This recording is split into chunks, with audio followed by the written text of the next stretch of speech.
We're back with another Society Selects. Laura and I are taking a few episodes off to rest and recharge before kicking off another spooky season with all new episodes of Impolite Society. Until then, we're sharing some of our old favorites to get you through the dog days of summer. Today's Select throws way back to some of our first few months of Impolite Society. This topic especially rings true because I'm recording this intro the night before taking off for vacation. 3 guesses to what I have packed in my toiletries bag. This episode is pretty special for a few reasons. It's really the first episode that I started digging into anatomy and chasing down some of the mysteries of the human body. This episode was also unique in that it was definitely one of our first episodes with a more hard science-y spin. And that really laid the groundwork for some of our other great anatomical episodes, like how does my butt tell the difference between a fart and poop, and can I eat myself to death? Even though we dug this one from deep in the archives, it's still filled with all that same great learning, laughs, and of course, myself bungling the pronunciations of many anatomical terms. We hope you enjoy this remastered episode, so buckle in, swallow that stool softener, and sit back to enjoy today's Society Selects. Why can't I poo on vacation? That's what you're in for today on Impolite Society.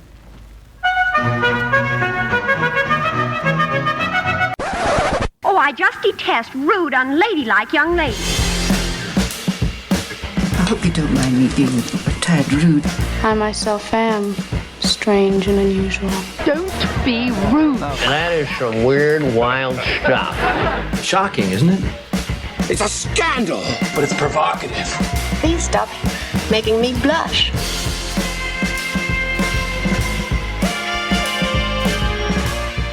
This is Impolite Society with Laura and Rachel. This is the podcast where we take turns asking each other rude questions that would not fly in polite society. Especially this one. This one is an interesting one. Yes, and it's very timely. Okay, so I have a question for Laura this week, and it's based on something that just happened. So, this past weekend and change, I went on a little mini holiday, as my girl Bridget Jones would call it. A mini holiday? Yes. So we went somewhere for the weekend, stayed at a little B&B. Don't worry, it was all COVID PC. We didn't do a goddamn thing, stayed in our room, had food brought to us, the whole 9 yards. But, you know, something I've begun to notice as I specifically grow older, travel can get a little uncomfortable.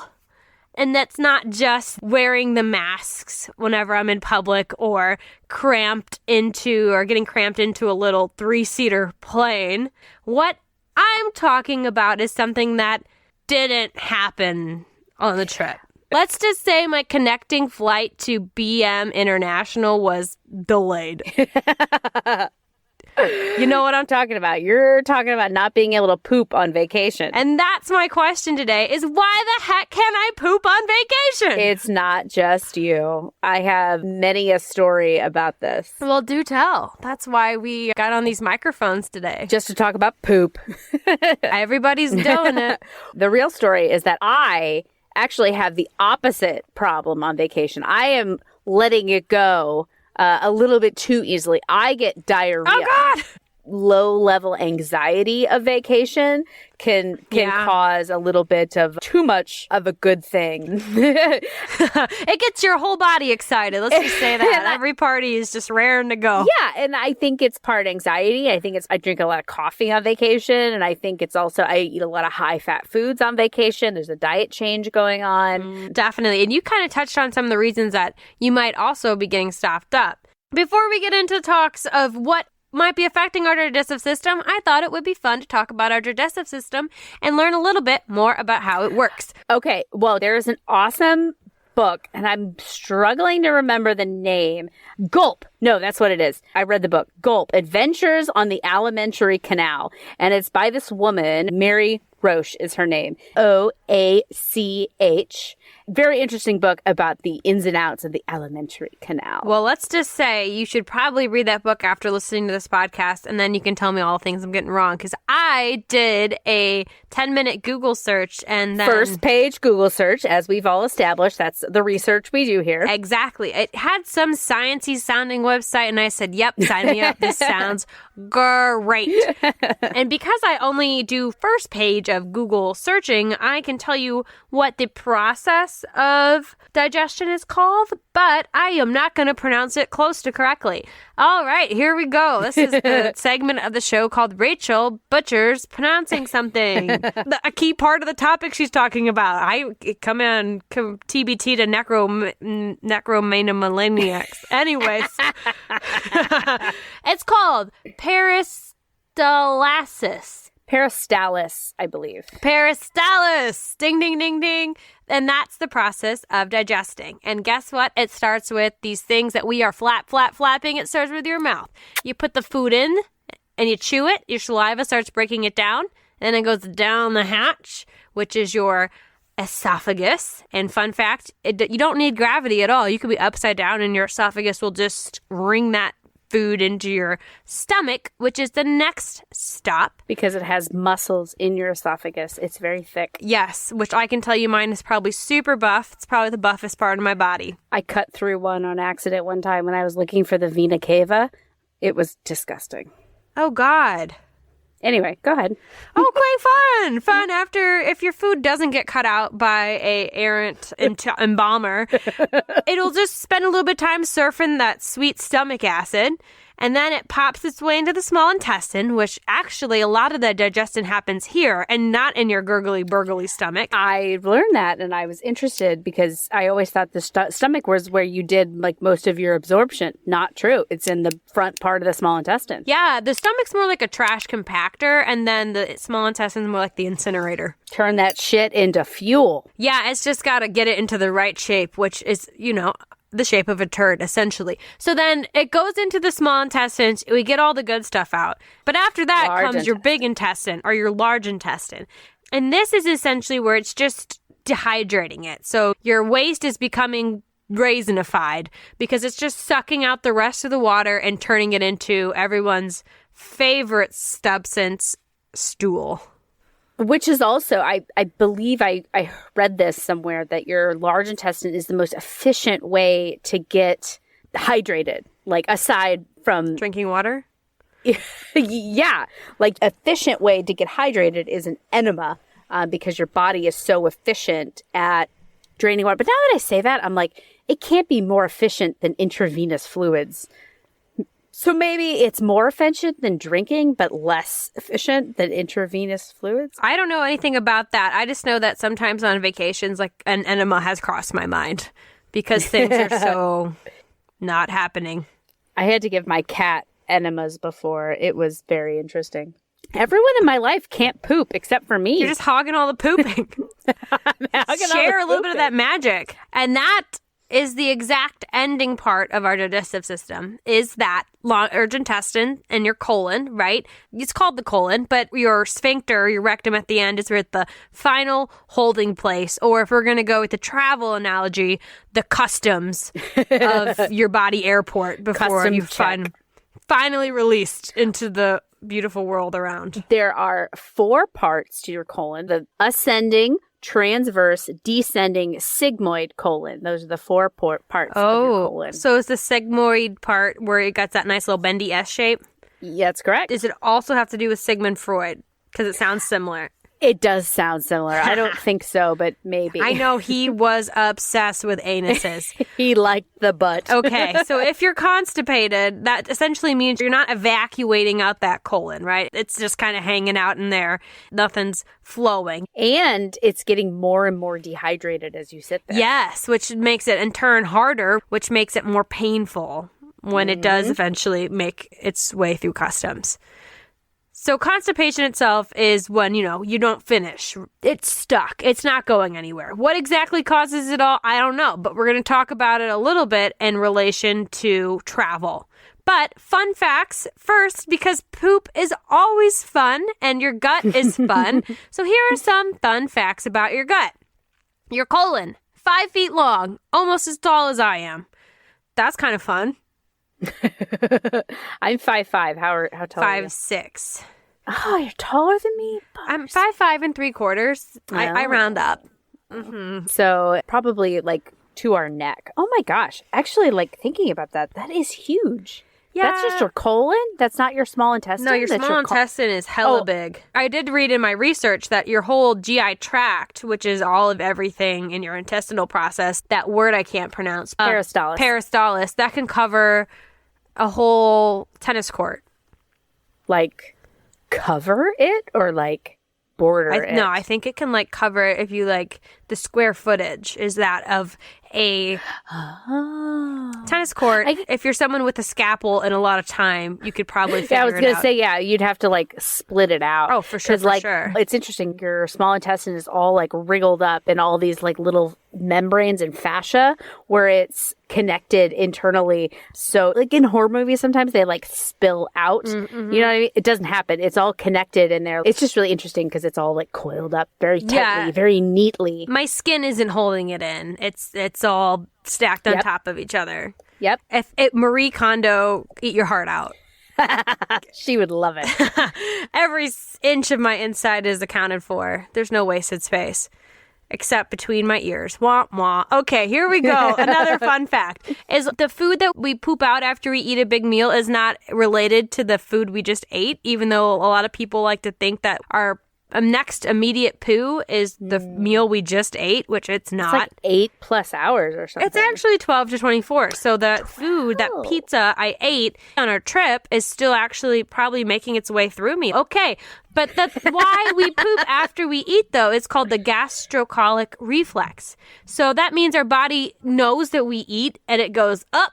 Better make some room. So then it expels stuff, even though it's not the same stuff, but it's anticipating and is getting ready for the next thing. Your colon says, there's more coming, guys. We got to get this traveler out because we got more coming into customs. Yes, because it takes a lot of time to check all those passports because one human has up to 100 trillion bacteria cells in your guts. And that is representing up to 500 different species of bacteria. Oh, this is so interesting because this reminds me of something that I read in Gulp, that book that I mentioned from Mary Roche, where she talks about there's such a thing as like fecal transplants, where people don't have enough of that bacteria in their guts. So they literally shove other people's shit up their pooper. So they will get that gut. Not always shoving it up. Some of it is they put the fecal matter into a pill and you swallow it. Maybe that was it. That was what it was. I'm sorry. You're right. It was down the gullet, not up the pooper. And it has been shown effective to help obese mice lose weight. You put skinny mice, gut fauna into a fat mouse, they lose weight. It gives all us fat mice some hope. Squeak, squeak. Can I get a pill from you, Rachel? I need a donation. Not me. You don't want me. This is just sheer willpower and self-hatred. Because I saw not only does it help with metabolism, but it affects appetite too. So some people just don't eat as much because of their stomach. Well, yeah, you just ate shit. That doesn't make you hungry. I don't know. Fry it. It's probably not the worst thing. I'm sorry. I'm really derailing your research. That's I'm really okay. having fun with this. Fun. I didn't feel like you had very much fun with the necrophilia, so I had to throw you a steaming bone.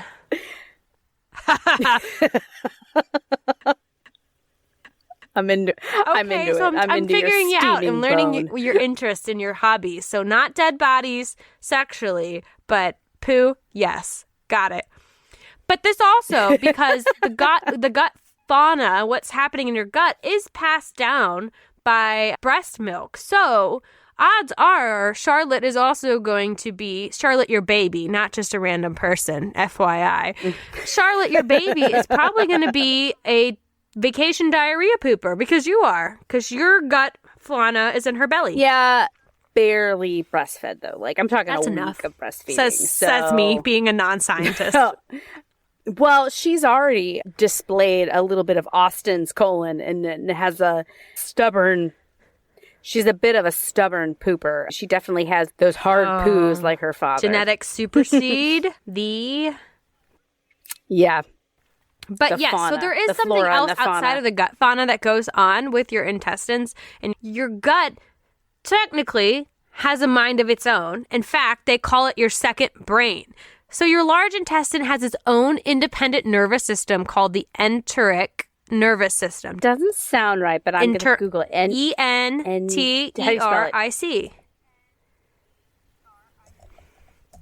Anyways. Let's see what Google says. Enteric. It's the enteric You're nervous right. system, a.k.a. the ENS, a.k.a. your second brain. There are more neurons in your GI tract, gastrointestinal, mind you, if you live under a rock. GI tract, there's more neurons in your GI tract than in your entire spinal column. Mind blown. Interesting. Yeah. Interesting. Neurological illness might mean problems with your gut as opposed to problems with your brain. And that's like schizophrenia, depression, bipolar. Like, there is just so much things that we don't know about the human body. I could buy it that these things are stemmed from something that we don't even understand. And you know what? One of the yet. kind of like cures, right? The colloquial, what am I trying to say? Like the wives' tales. Oh, now you're messing me up. Now you're messing me up. I have verbally transmitted dumbitis. The colloquialistic. Colloquial. That thing. The curriculum. Curriculum. The emperor. Caligula. Man, I could give George Bush a run for his money with my mispronunciations. Strategery. They say that one of the cures for depression is eating right, like taking care of your body, moving. Self-care. Which is all tied into your GI tract. Does that mean eating that whole tin of cookies that my neighbor just brought me may not only derail my weight loss efforts, but also derail my psyche? Maybe. But that depends on how your gut reacts to it, because your gut manufactures more neurotransmitters such as serotonin, aka the feel-good hormone. Serotonin, more of it is manufactured in your gut than the brain. Oh my God, this is so validating. Good. Yeah, because you put the cookies in your gut, they might make more serotonin. So I don't know if it derailed it. It could actually be making you happier. Dr. Rachel's in office. I'm serious. Like, that's really validating, because people are like, it doesn't really make you happy. Food doesn't really make you happy. I'm like, but doesn't it? Like, there's a reason why I do it. And it's because it makes me happier. So this is very validating. Having a happy gut is important for feeling good. And when you're on vacation, you want to feel good. But if you're like me, your gut's not having a great time, and all of a sudden all those cute bathing suits, those nice dresses you got, like, you don't feel good in them. You might not look as good in them. I think it's all in my head. Probably all in your head on that one. But you don't feel your best at all in general. You get a little bit more tired. Things just aren't going good.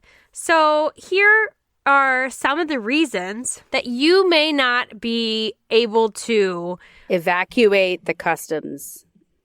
Yes, this is why your customs line might be getting plugged up. So you hinted at this, Laura, when you said it's about eating, like you eat more fatty foods. What you're eating is going to be playing a role. Everything that's tastier isn't exactly gut healthy. You're probably consuming a lot less fibrous foods and have a more tendency for fattier or stuff that just doesn't, it's not bulky. I also think that you probably are introducing, at least for me, a lot of new foods when you're on vacation. Mm-hmm. The research did point to that, but I never got the new foods never messed with me, like in that regards. One cannot be sure if that plays a factor or not. But yes, it's different. And that kind of comes back into the second one. So I will touch on that again. But if you're also like me, I find myself drinking far, far less water on vacation because we're on the go, we're moving around. Constantly dehydrated. And if you're in Europe, they're like, what's tap water? You have to spend money for bottled water everywhere you go, even if it's a restaurant. And I'm like, bullshit. Exactly. You're not getting water. And if you're like me, you're replacing it with booze, which also dehydrates you and can impact digestion as well. And make for a fun time. Yes, you forget about your constipation once you're on your second glass of wine, let me tell you. And okay, here's a funny story about me is I've tried to self-medicate constipation on vacation with beer because I'm like, oh, you get the beer shits, counteracts it. So I have to, like, I'll drink Ireland specifically because you're eating a lot of fatty foods and a lot of bulky foods, heavy foods. And you're like, oh my God, I feel like I gained 10 pounds. So I'm like throwing back the Guinness, trying to speed things up. Didn't work. Hard Spoiler fail. alert. Hard pass. All it did was make me feel 10 times bigger again. But we talked about you're eating different foods, right? You're switching things up. Another reason you could be constipated on a vacation is just from the change of routine, right? So you're awake at different times, you're sleeping at different times, there's time changes. Your internal rhythm is just out the window. Because we all have our internal poo rhythm, right? Of like, these are the times that we go. Hey, I've not been like clockwork. I'm not clockwork either, but there's definitely a morning poo and then usually an evening poo. That's so much.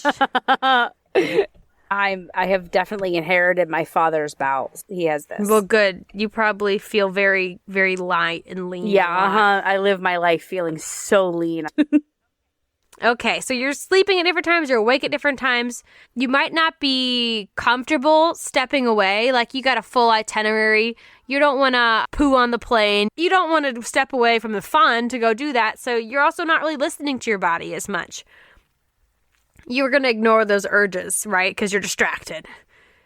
Also, something happens on my vacations, more so the recent ones in the Corona days, but you might also be sitting a lot more. So I find that the sitting definitely is what throws it all out the whack at the get-go because you're sitting for a long time driving or you are sitting for a long time on a plane, which when you're on a vacation and in Europe or an international one, I'm moving around a lot more. But I do think that also helps with digestion to kind of make up for the ground I lost from being on a plane for like 12 I think hours. you're right on that because, that's immediately what I thought of as a European vacation. I'm like, oh my God, I walked like 1 billion miles a day and my feet were killing me by the end of the day. But that's different from a Branson vacation where, I'm driving 5 hours and sitting there, spending a lot of time sitting at my condo, just like having a gay old time at Table Rock. So, that tracks. Yeah, and I am somebody who needs like a very consistent sleep to feel well. So when you mess with my sleep schedule, that instantly throws everything off. And it I don't know if it's the airplane or like they're thrown off the sleep schedule, but my stomach feels bad day one every For me, vacation. it's definitely nerves. Well, because I can get that when I'm not making too extreme of a time change. Like my stomach is always just not good that first day. Like I get travel nausea as well. And again, I think it's a nerves thing. It's just like everything's new. Like your body is kind of like, I guess, hyped and it produces a lot of acid. At least that's what I've heard that's what it is. That's why you get that nausea. That makes sense. I still get a little weird feeling as soon as I get on the airplane. Same. But that's good that you brought it up because the next thing that might influence or cause you to not be able to poo is stress. And that's because traveling is freaking stressful.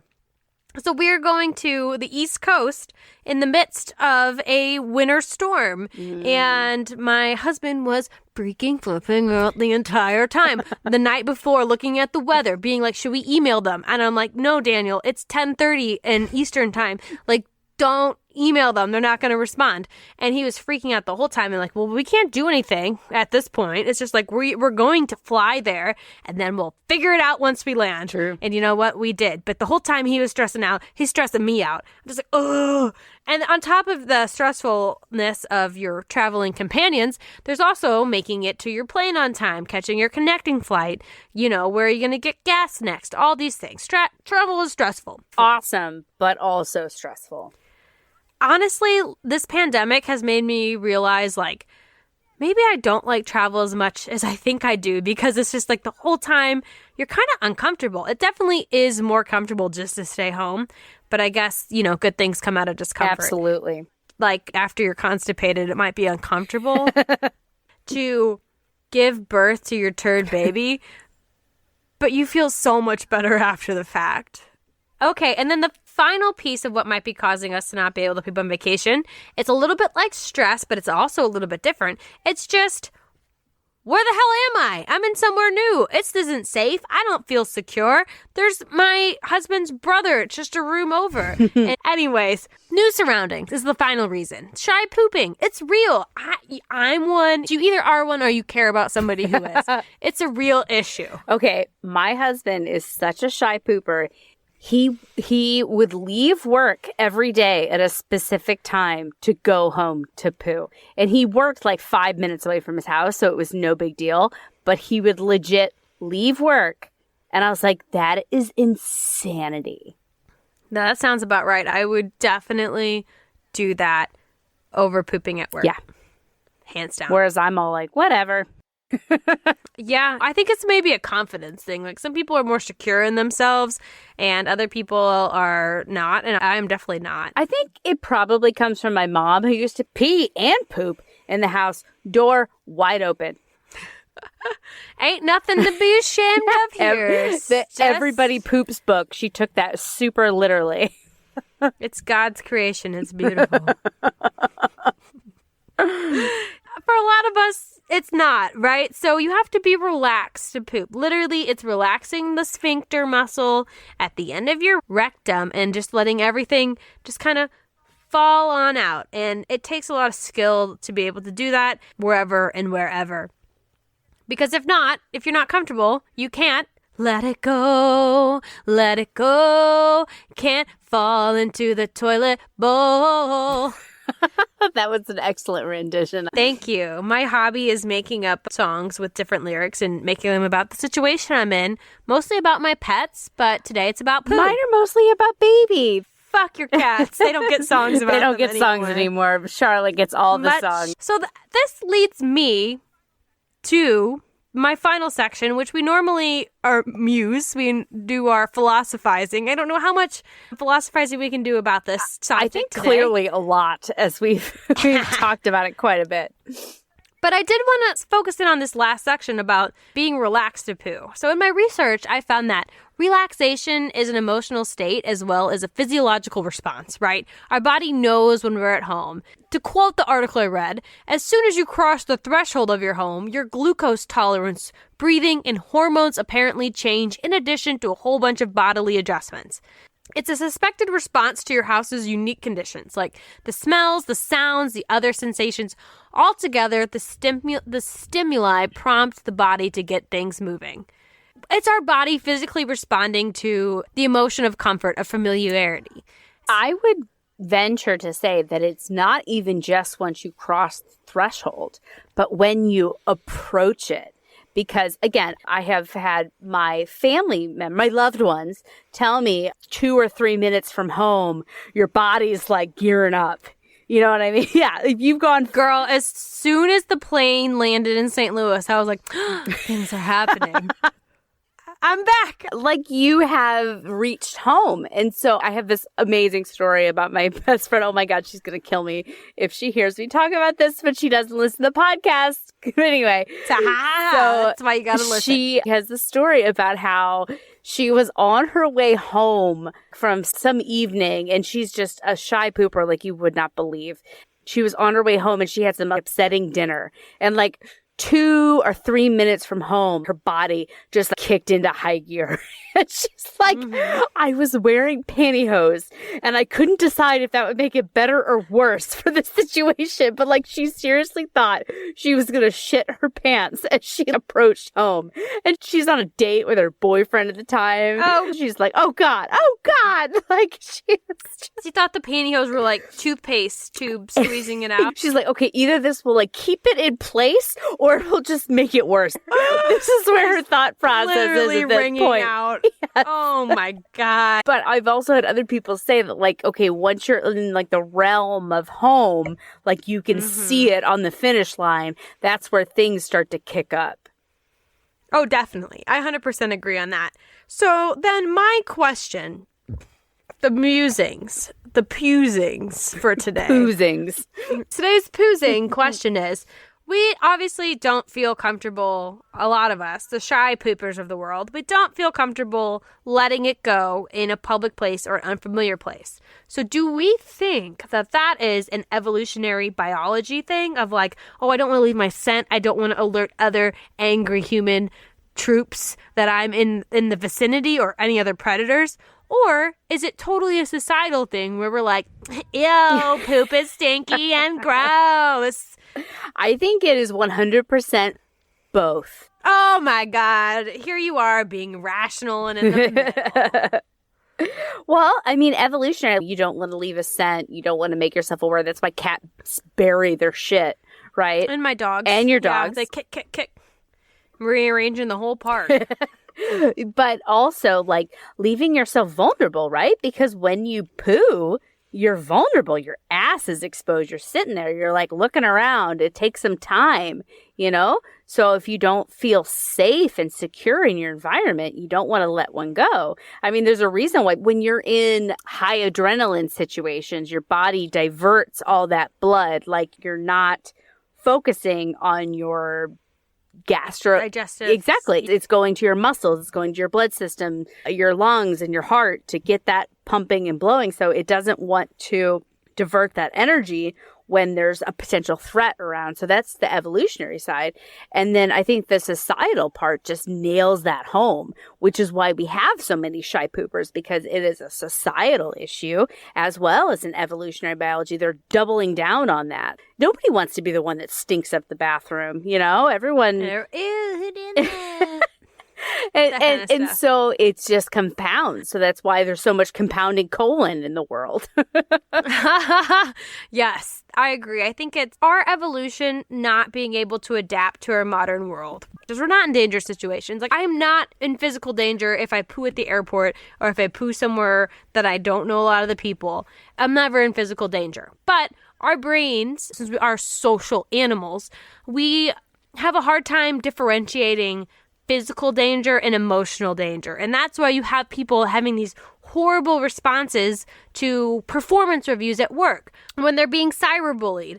It's because our body is reading and responding to emotional danger or to social danger as physical danger. And I find myself doing it too. If I'm caught up in traffic and I'm getting angry, I can feel my heart start to race. I can feel that physical threat response kick in. I have to remind myself, I'm like, you are going to be fine.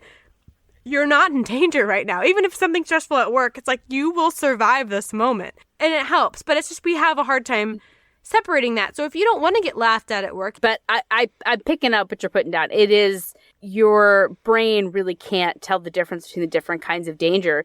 So it reacts to everything like it's life-threatening danger. It's, what is it? New school software on old school hardware. We haven't gotten there yet. We are running modern age software on prehistoric hardware. So like our bodies, exactly. And now I could use this for talk about anything from how we eat to our sexual preferences. But this is one case where it has a real physical impact. Let me say, I hate that word impact because it reminds me of being constipated, because if you look up the definition of impact, it impacted. So you hear it in corporate buzzwords all the time. We're having an impact. And I'm like, oh, Ari, you should probably get an enema. Sorry, you're having an impact. I hate that. Impacted colon. I had to take my cat to the vet for an impacted colon. It was a very expensive turd. I think Jesus it was Christ. a $1,200 turd that I got out of my cat. Did you frame it or like something? No. I just brought him home and I was like, I love you so much. You poor, poor, poopless little love. And we're going to start giving enemas every day now. Traumatic. The poor little guy. but also my husband has definitely spent multiple days, not in a row, but like over the course of many vacations, has spent multiple days being like, nope. Like, I'm taking this X-Lax and I'm sitting here for the day. Laura goes out and explores the world and comes back. You don't have to give up a whole day. You can also like take it at night and so it works in the morning. Because I've had to dabble in that as well. Or if you want to be like Kendall Jenner, you can get some of that skinny tea that usually clears you. right I mean, if people weren't so butt shy, you could just get an enema, because seriously, that will work very quickly. But people don't like to stick things up their butt. Question, is that evolutionary or is that societal? I would say that it's probably just human response, right? Things aren't supposed to go up in the same way. It's just like if you stick something in the back of your throat, you gag. Right? If you put something in your nose, you sneeze. If you jab your eye, you cry. I think that's just the way the world works. I don't know. Our bodies aren't. It's a one way, not a two way. As I've heard said on occasion. Enter only, not exit only. Like, that's a problem, because sometimes if you get impacted, you can get so impacted that your shit comes out the other end of your digestive system and you start vomiting. That is not possible.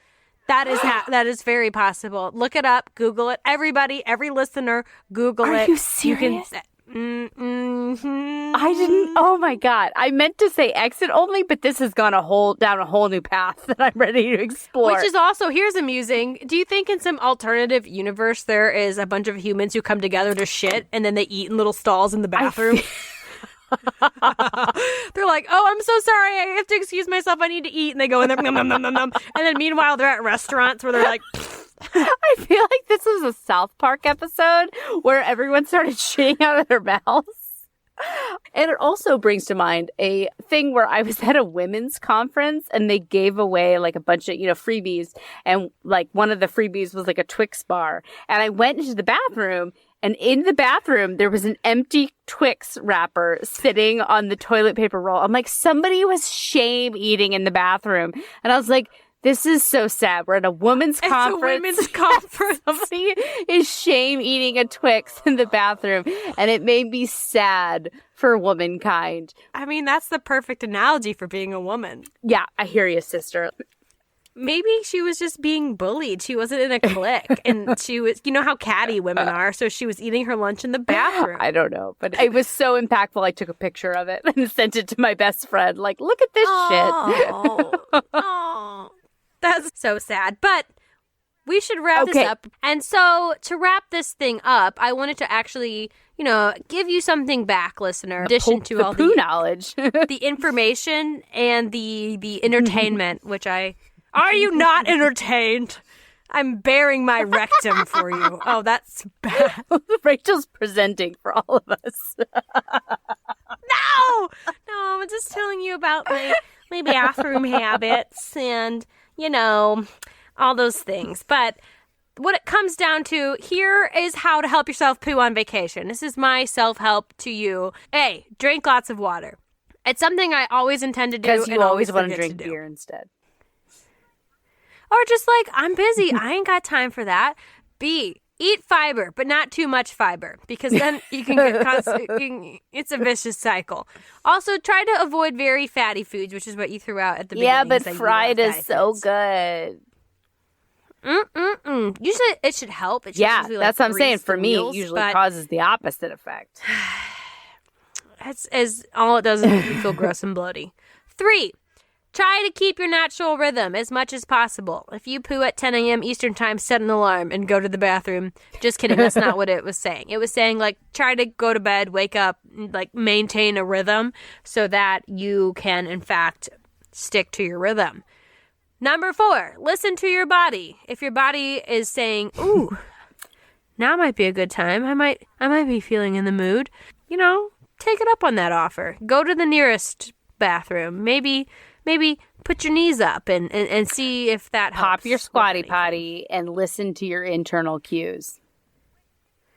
Which, to be fair, one of my sources was the Squatty Potty website. Number 5. This is a 5. I can count. You started with A, B, and C, FYI. I did. This is great. This is great content. Exercise and move your body. I know it's tempting to lay on the beach all day on vacation, but what people like, in addition to pina coladas, a long walk on the beach also is going to help you get a little bit moving. Number F. Just kidding. I don't think I could do the math that fast. So the next item on the list, be sure to listen to your body, which we already kind of touched on. and keeping your natural rhythm as much as possible.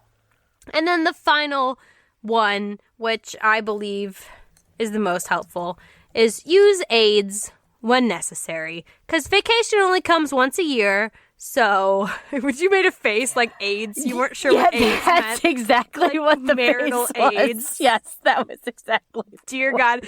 Just look at pictures of other people pooing on Google, and it just gets everything going. No, actually, I think that the more you talk about it, the more it gets your brain thinking about it. Because we watched a whole episode of Rick and Morty with my husband's brother when we were visiting him. And it was all about this pooing toilet, and they talked about poo a lot, and how this guy was a shy pooper. And I swear, like, everybody went to the bathroom after and disappeared for a while. And I was like, I kind of feel it too, guys. It's happening. Roll with it. So that's my list of how to help yourself poo on vacation, and I think it's important. So prioritize your BMs. I would also recommend just drink lots of coffee. That'll really get the job done. You know, wake up early, drink yourself a cup of coffee or two, take a little walk, and then you'll have everything smoothed out before your fun day. But at the same time, it's vacation, and you want to live a little. Yeah. So then just, pop the X-Lax and just get it over wait with. for shit to happen, literally. But don't stay at your hotel room all day. Come on. I have resigned myself to so much when it comes to him on holiday. So Bridget Jones would say. On a mini break? Yeah. Oh, mini breaks. The day. I just don't fight it anymore. And I'm like, you know what? You do you. I'm going to do me. And you can sit your ass right there. Poo your way across all of I will. Right in the fart train. It's absolutely correct. And I will do it gladly. Austin can sit in his stupid hotel room and wait for his poo to come. I will make poo come to me. Exactly. Some of us wait for good things to happen. All the rest of us make it happen for ourselves. And that's the lesson to take away from this episode today, listeners, is make it happen for yourself. Nobody's going to come around and pull it out of you. You got to make your own fate and make your own farts. I love this message, and I'm 100% on board. Who thought that this was what we would be talking about This is a really fun episode. Thank you, Rachel. You're so very welcome, because it came to me. It was top of mind. I got a few more poo-related questions that we'll be talking about eventually. I can't wait. You know what? That's why you gotta subscribe and give us a rating if you like this pook talk. Subscribe. We are so on top of it. Well, I have a rumbling in y'all. my tumbling, so I got to get out of here. I think, is that my stomach, or is that possibly... Is that the drums? Oh, I don't know. They sound very similar. I can't say. I can't say. Well, thank you for listening. That's all for us. We'll see you next week with another topic, maybe not as smelly of a topic. Bye.